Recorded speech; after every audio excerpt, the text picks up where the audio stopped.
Hello दोस्तों, आप सभी का बहुत बहुत स्वागत है हमारे और आपके यूट्यूब चैनल राहुल बायो में।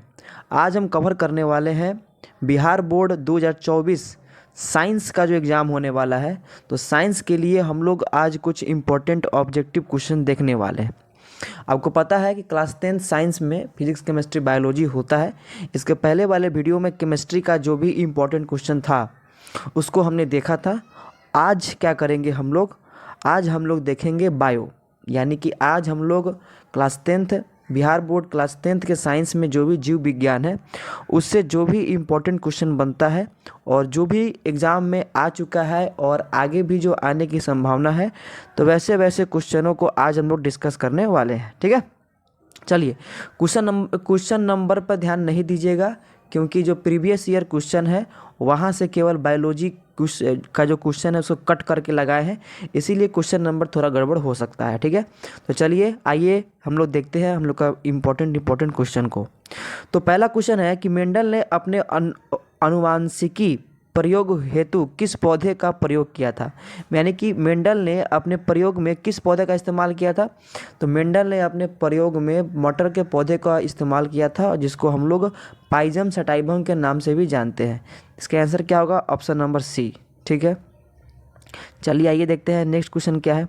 नेक्स्ट क्वेश्चन दिया गया है कि किस प्रकार के श्वसन में अधिक ऊर्जा मुक्त होता है। तो देखिए, श्वसन होता है दो प्रकार का, एक होता है वायवीय और एक होता है अवायवीय। तो वायवीय में ऑक्सीजन के उपस्थिति में होता है, अवायवीय ऑक्सीजन के अनुपस्थिति में होता है। तो वायवीय श्वसन एक ऐसा श्वसन है जिसमें जो है अधिक मात्रा में ऊर्जा उत्पन्न होता है, इसीलिए इसका आंसर हो जाएगा वायवीय श्वसन। ठीक है, चलिए आइए नेक्स्ट क्वेश्चन देखते हैं हम लोग कि मानव में नर जनन ग्रंथि कहलाती है। यानी कि मानव में जो नर जनन ग्रंथि जो है वो किसे कहते हैं। तो मानव में नर जनन ग्रंथि कहते हैं वृषण को। कि वृषण क्या है? मानव में पाए जाने वाला नर जनन ग्रंथि है जिसके अंदर शुक्राणु बनता है। ठीक है, चलिए आइए आगे देखते हैं नेक्स्ट क्वेश्चन क्या है। नेक्स्ट क्वेश्चन आप सभी के लिए है कि जीवन की एक महत्वपूर्ण विशेषता है। जीवन की क्या एक महत्वपूर्ण विशेषता है? तो जीवन की एक महत्वपूर्ण विशेषता है समन्वय।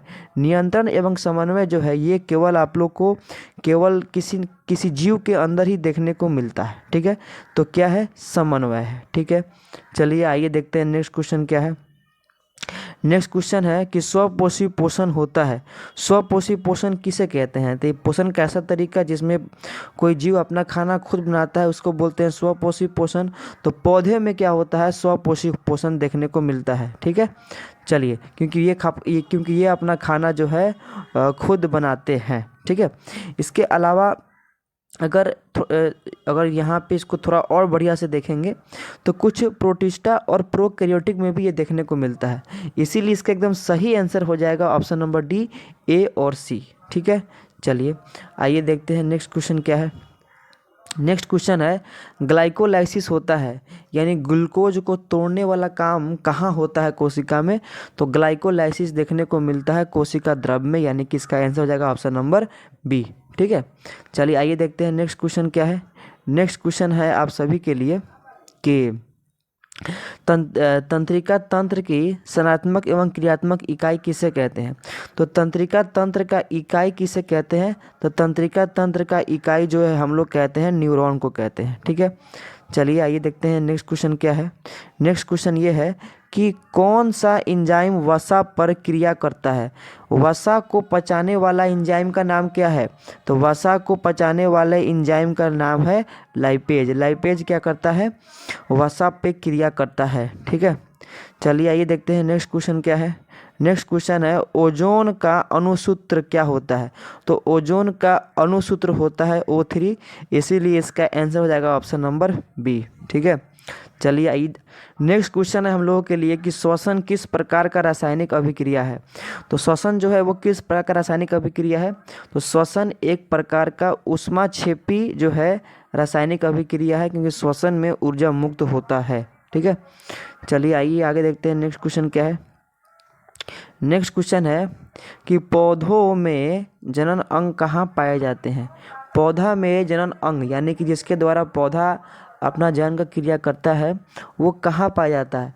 तो पौधे का जो जनन अंग होता है वो पुष्प में पाया जाता है, यानी फूल में पाया जाता है। ठीक है, चलिए आइए आगे देखते हैं नेक्स्ट क्वेश्चन क्या है। नेक्स्ट क्वेश्चन है हम सभी के लिए कि मस्तिष्क का वो कौन सा भाग शरीर की स्थिति तथा संतुलन का अनुरक्षण करता है? तो वो होता है हम लोग का अनुमस्तिष्क। अनुमस्तिष्क जो है ये क्या करता है? हमारे शरीर का स्थिति का संतुलन को नियंत्रित करता है, और इसी अनुमस्तिष्क को हम लोग जो है सेरिबेलम के नाम से भी जानते हैं। ठीक है, चलिए आइए आगे देखते हैं क्या है हम लोग के लिए। नेक्स्ट क्वेश्चन है, किसी पौधे में रंध्र अनुपस्थित रहता है? तो ये जो है ये हम लोग का इसका सही आंसर हो जाएगा हम लोग का हाइड्रिला में। ठीक है, हाइड्रिला में जो है ये उपस्थित रहता है। ठीक है, चलिए आइए आगे देखते हैं नेक्स्ट क्वेश्चन। नेक्स्ट क्वेश्चन क्या है कि रक्त में ऑक्सीजन का वाहक है, रक्त में ऑक्सीजन कौन ढोता है? तो रक्त में ऑक्सीजन ढोने का काम करता है हीमोग्लोबिन, इसीलिए इसका आंसर हो जाएगा ऑप्शन नंबर सी। ठीक है, आइए आगे देखते हैं नेक्स्ट क्वेश्चन क्या है। निम्नलिखित में किसे बर्थ हार्मोन कहा जाता है? यानी इसमें से कौन सा वो हार्मोन है जो बर्थ हार्मोन कहलाता है, यानी कि जो किसी बच्चे की डिलीवरी में सहायता करता है? तो ये हो जाएगा हम लोग का ऑक्सीटोसिन, इसीलिए इसका आंसर होगा ऑप्शन नंबर बी। ठीक है, आइए आगे देखते हैं नेक्स्ट क्वेश्चन क्या है। बीज विकसित होता है, बीज विकसित कहाँ होता है? परागकोश से होता है कि अंडाशय से होता है कि पुंकेसर से होता है या बीजांड से होता है? तो ये जो बीज जो है ये विकसित होता है हम लोग का बीजांड से। ठीक है, और फल विकसित होता है हम लोग का अंडाशय से। ठीक है, चलिए आइए देखते हैं नेक्स्ट क्वेश्चन। नेक्स्ट क्वेश्चन दिया गया है कि ग्रहणी भाग है, ग्रहणी किसका भाग है? तो ग्रहणी हम लोग का ये छोटी आंत का भाग है। ठीक है, चलिए आइए देखते हैं नेक्स्ट क्वेश्चन को। तालाब किस प्रकार का पारिस्थितिक तंत्र है? तो तालाब एक प्रकार का कृत्रिम जो है पारिस्थितिक तंत्र है, क्योंकि इसको हम लोग यानी मानव खुद इसको बनाते हैं। ठीक है, चलिए आइए आगे देखते हैं नेक्स्ट क्वेश्चन। नेक्स्ट क्वेश्चन क्या है कि निम्न में से कौन पारिस्थितिक तंत्र में अधिकतम संख्या में मौजूद है? निम्नलिखित में से कौन सबसे अधिक हमारे जो इकोसिस्टम है वहाँ पे प्रेजेंट है? तो वो है हम लोग का उत्पादक।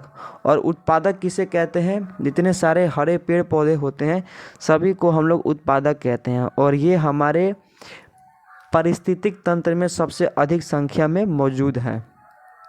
ठीक है, चलिए आइए आगे देखते हैं नेक्स्ट क्वेश्चन क्या है। जीवों की उत्पत्ति से के पहले पृथ्वी पर निम्नलिखित में से क्या नहीं था?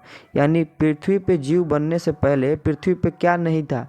तो पृथ्वी पे ऑक्सीजन जो है ये हम लोग का नहीं था, बाद बाकी CO2 NO2 ये सब जो है था। ठीक है, चलिए आइए आगे देखते हैं नेक्स्ट क्वेश्चन क्या है। नेक्स्ट क्वेश्चन है हम लोगों के लिए, कार्पस लूटियम से स्रावित हार्मोन है, कार्पस लूटियम से कौन सा हार्मोन निकलता है? तो कार्पस लूटियम से जो है ये निकलता है हम लोग का प्रोजेस्टेरोन नामक हार्मोन। ठीक है, चलिए आइए आगे देखते हैं हम लोग का नेक्स्ट क्वेश्चन क्या है। पारिस्थितिक तंत्र में ऊर्जा का स्रोत है, तो ये हम लोग का इकोसिस्टम में ऊर्जा का सबसे प्रमुख स्रोत कौन है? तो वो है हम लोग का सूर्य है, सूर्य का प्रकाश। ठीक है, आइए आगे देखते हैं नेक्स्ट क्वेश्चन।